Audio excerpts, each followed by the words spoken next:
Doctor दीपक passport जी आपके पास कि दीपक जी, क्या गुलाम नबी आज़ाद हैं, सिंधिया साहब हैं, चाहे हिमंता विश्व शर्मा हैं, चाहे किरण रेड्डी की बात आप अभी कर रहे थे, आनंद मित्तल साहब जो अभी हालांकि महीना डेढ़ महीना पहले वो छोड़ चुके थे कांग्रेस पार्टी को, उसके बाद वो शामिल हुए हैं, पूर्व मुख्यमंत्री हैं, कांग्रेस ने मुख्यमंत्री बनाया था, आप याद कीजिए 2009 में, और चाहे अनिल एंटनी हैं, ऐसे तमाम इन लोगों के ऊपर राहुल गांधी ने एक पजल के रूप में अडानी लिख करके इनके नाम के साथ में, और इन लोगों के कई लोगों की प्रतिक्रियाएं भी आ गई हैं।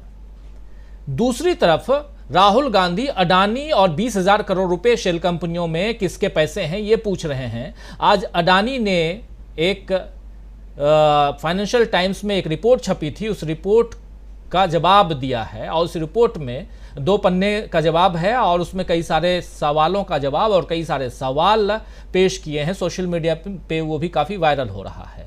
अडानी अपनी जगह पे झुकने के लिए तैयार नहीं है, प्रधानमंत्री नरेंद्र मोदी अपनी जगह पे झुकने के लिए तैयार नहीं है, राहुल गांधी भी अपनी जगह पे झुकने के लिए तैयार नहीं है, लेकिन अलग अलग जो बातें आ रही हैं जिसमें राहुल पे वार हो रहा है, क्या आपको लगता है, इन सबसे इतर सवाल एक, क्या लगता है कि राहुल गांधी को जैसे कह दिया गया कि अनडिजायरेबल बिजनेसमैन से मिलते हैं विदेश जाकर के, ये उनकी छवि को धूमिल कर सकता है, ये बात को धूमिल कर सकती है।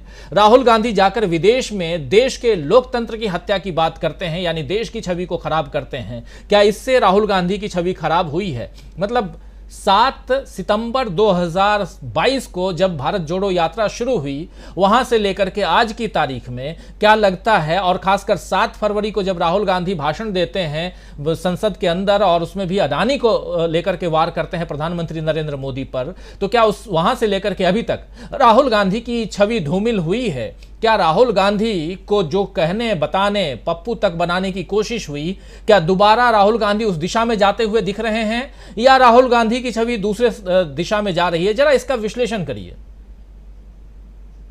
देखिए राजीव जी, पहले तो मैं जान लूं मेरी आवाज आपको ठीक आ रही है? क्योंकि आ रही, बोलिए। जी जी जी, ऐसा है कि राहुल गांधी की आलोचना करना जो है वो एक तरह से उन सब नेताओं के लिए खाद पानी का काम करता है जो अपनी जगह बनाना चाहते हैं, वो चाहे भारतीय जनता पार्टी के अंदर हो या बाहर हो। तो जैसे आप देखेंगे कि जैसे ही ये गुलाम नबी आजाद की ये बात सामने आई, तो तत्काल उसको किसने लपकर, रविशंकर प्रसाद जी ने, जो लंबे समय से कैबिनेट से बाहर हैं और अपनी जगह बनाने की कोशिश कर रहे हैं। जिसको लगता है कि राहुल गांधी की आलोचना करके हम अपना स्थान पा सकते हैं, वो आगे बढ़ जाते हैं। गुलाम नबी आजाद का ये जो आरोप है, ये अपने आप में अनेक तरह की विसंगतियों से भी भरा हुआ है और उसमें कई तरह बड़ी हास्यास्पद बातें हैं। कानून के सारे जानकार जानते हैं कि अगर आप किसी पर आरोप लगाते हैं तो ओनर्स ऑफ प्रूफ जिसको कहते हैं, उसे साबित करने की जिम्मेदारी उसी पर होती है जो उस पर आरोप लगाता है। अब ये जो रविशंकर प्रसाद का कहना है कि राहुल गांधी जवाब दें, तो भाई राहुल गांधी किस किस चीज का जवाब देंगे? अगर आपने आरोप लगाया है तो आप उस आरोप को ही कीजिए। दूसरी बात, जब अडानी के मामले में वो कुछ कहना चाहते हैं कि मुझ पर जो आरोप लगे हैं मुझे संसद में बोलने का मौका दिया जाए ताकि मैं अपने आरोपों पे बात कर सकूं, तो आप उन्हें मौका नहीं देते। तो ये जो दोहरा मानदंड है, मतलब जब आपको सुविधा होगी तब आप राहुल गांधी से जवाब मांगेंगे और जब वो जवाब देना चाहेंगे तो आप उनके सारे चैनल जो है बंद कर देंगे, उनका माइक बंद कर देंगे। दूसरी बात, आपको याद होगा जब गुलाम नबी आजाद ने कांग्रेस छोड़ी थी तो उन्होंने 5 पेज की एक चिट्ठी लिखी थी और उसमें अनेक तरफ पूरा उसमें जो हमला था वो राहुल गांधी पर ही था। तो क्या वो जिन अवांछनीय लोगों से मिलते थे उसका उल्लेख क्यों नहीं किया उस चिट्ठी में उन्होंने? सबसे पहली बात तो ये है कि उन्हें एक मजबूत आधार मिलता उनकी चिट्ठियों का, और उन्हें इस बात को उस चिट्ठी में 5 पृष्ठीय जो चिट्ठी थी उस चिट्ठी में उसका उल्लेख करना चाहिए था और बताना चाहिए था कि आपके पुत्र जो है कांग्रेस के पूर्व उपाध्यक्ष जो है और जिनके कारण मैं कांग्रेस छोड़ रहा हूं, वो विदेश में जाकर अवांछनीय तत्वों से मिलते रहे हैं। ये बात उन्होंने कहीं भी उसका उल्लेख नहीं किया। दूसरी बात, अगर आप सार्वजनिक जीवन में शुचिता का इतना ही ख्याल रखते हैं तो अडानी के मामले में आप क्यों नहीं बोल रहे हैं? आप भी तो विपक्ष के ही सदस्य हैं, आप भी विपक्षी पार्टी में हैं, आप कोई भारतीय जनता पार्टी के साथ तो नहीं है। जिस तरीके से बहुत सारे विपक्षी दल जो है इस बात को उठा रहे हैं, कांग्रेस तो सबसे मुखरता से उठा रही है, कांग्रेस उसमें अग्रणी है, सबसे आगे चल रही है। आप कहां हैं उस लड़ाई में जो इस समय सारा देश जो है अडानी के खिलाफ लड़ रहा है? आप खुद कहाँ हैं। असली बात यह है, इसके पीछे की स्टोरी ये है कि गुलाम नबी आजाद न केवल अपनी जगह बनाना चाहते हैं, बल्कि अपनी खोई हुई जमीन जो है जम्मू कश्मीर में भी बनाना चाहते हैं। वे जानते हैं कि अब उनका स्थान अगर कहीं रह गया है तो जम्मू कश्मीर में ही रह गया है। जो चुनाव होने जा रहे हैं, अगर या होते हैं या नहीं होते, लेकिन आगे पीछे तो निश्चित रूप से होंगे, तो जी उन्हें एक ऐसा पार्टनर चाहिए। अकेले दम पे वो नहीं लड़ सकते। आपको पता है कि जिस समय भारत जोड़ो यात्रा के दौरान जब राहुल गांधी जैसे जैसे कश्मीर की तरफ बढ़े थे, वैसे वैसे उनकी अपनी पार्टी के बहुत सारे लोग छोड़कर चले गए थे उन्हें, और उन्होंने बाकायदे उस यात्रा में शामिल हुए थे वे।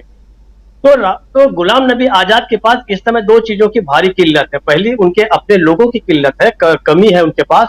दूसरी, उन्हें चाहिए, उन्हें कोई ऐसा पार्टी, क्योंकि अब वो कांग्रेस में रहे हैं, लंबे समय तक कैबिनेट मिनिस्टर रहे हैं, तो उन्हें एक पार्टनर चाहिए जो जम्मू कश्मीर में उन्हें सब कुछ मदद कर सके। भारतीय जनता पार्टी की ताकत कितनी है वहां पे हम सब जानते हैं। कश्मीर के अंदर क्या स्थिति होगी हम जानते हैं, क्योंकि 370 हटने के बाद कश्मीरी लोगों में नाराजगी है, यहां तक कि जम्मू और लद्दाख के लोगों में भी नाराजगी है।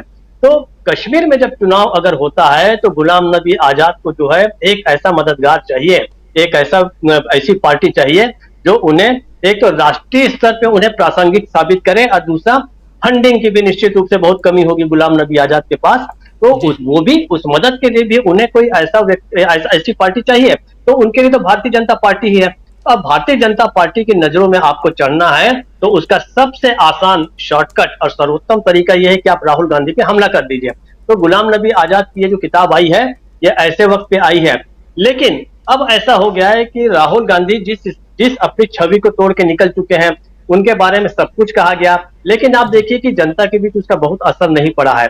कैम्ब्रिज में कहा गया कि उन्होंने देश की छवि को खराब किया, भारत के लोकतंत्र को बदनाम किया, लेकिन उसका असर बहुत ज्यादा नहीं पड़ा।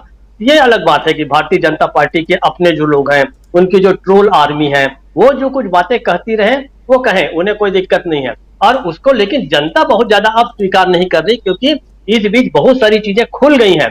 भारतीय जनता पार्टी, आरएसएस, मोदी और उनकी जो पार्टनरशिप है पूंजीवादी ताकतों से, वो सारी की सारी एक्सपोज हो गई हैं। दूसरी, जो चीजें कही गई थी राहुल गांधी के द्वारा, वो सारी धीरे धीरे जब सामने आ रही हैं। आज 20,000 करोड़ का मामला है, अब वो 20,000 करोड़ कहां से आए शेल कंपनियों का, वो भी उसके बारे में भी फिर कायदे से सवाल पूछना चाहिए गुलाम नबी आजाद को।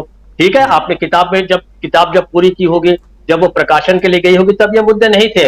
आज पूछ लीजिए आप, आज तो आप विपक्ष में हैं, आपका एक कर्तव्य है कि आप उसके बारे में पूछे, क्योंकि आप सार्वजनिक जीवन में शुचिता की बात करते हैं। वो विदेश जाके किससे मिलते हैं, क्या मिलते हैं, ये आपको साबित करना होगा। क्या राहुल गांधी बताएंगे कि मैं यहां गया, उस दिन इससे मिला, उससे मिला? नहीं, ओनर्स ऑफ प्रूफ साबित करने की जिम्मेदारी अब आपकी है। अब मुझे तो ऐसा लगता है कि अगर इस मामले को ठीक से उठाया जाए तो कांग्रेस को भी वही कदम उठाने चाहिए जो इसके खिलाफ कोर्ट में जाना चाहिए। अभी जाते हैं कि नहीं जाते मैं नहीं जानता, लेकिन जो चैलेंज भारतीय जनता पार्टी के लोग कर रहे हैं, ट्रोलिंग आदमी उनकी कर रही है, अलग अलग जगह पे जो मुकदमे दायर किए जा रहे हैं, तो इस पे भी बनता है। लेकिन खैर, ये उनका अपना बात है। मुझे ऐसा लगता है कि छवि का बहुत ज्यादा फर्क, उनकी छवि पे बहुत ज्यादा फर्क नहीं पड़ेगा। राहुल गांधी जो है लगातार आगे बढ़ रहे हैं, लेकिन गुलाम नबी आजाद की अपनी भूमिका जो है बहुत ही संदेहास्पद हो जाएगी। और मुझे लगता है उनको कश्मीर में भी दिक्कत आएगी इस बात को लेकर, क्योंकि राहुल गांधी कश्मीर में भी बहुत लोकप्रिय हो गए हैं। जब से कांग्रेस छोड़ी, गुलाम नबी आजाद ने अपना कोई बहुत बड़ा कारनामा वहां पे नहीं करके दिखाया है कश्मीर के अंदर कि वहां पे उनकी फिर से स्वीकार्यता हो। गुलाम नबी आजाद का जो भी वजूद था वो कांग्रेस के कारण था, कांग्रेस उनके कारण बिल्कुल नहीं है। राजीव जी। जी बिल्कुल बिल्कुल बिल्कुल, आप सही विश्लेषण, और उसमें भी गुलाम नबी आज़ाद। लेकिन यहाँ सवाल गुलाम नबी आज़ाद का नहीं है, सवाल राहुल गांधी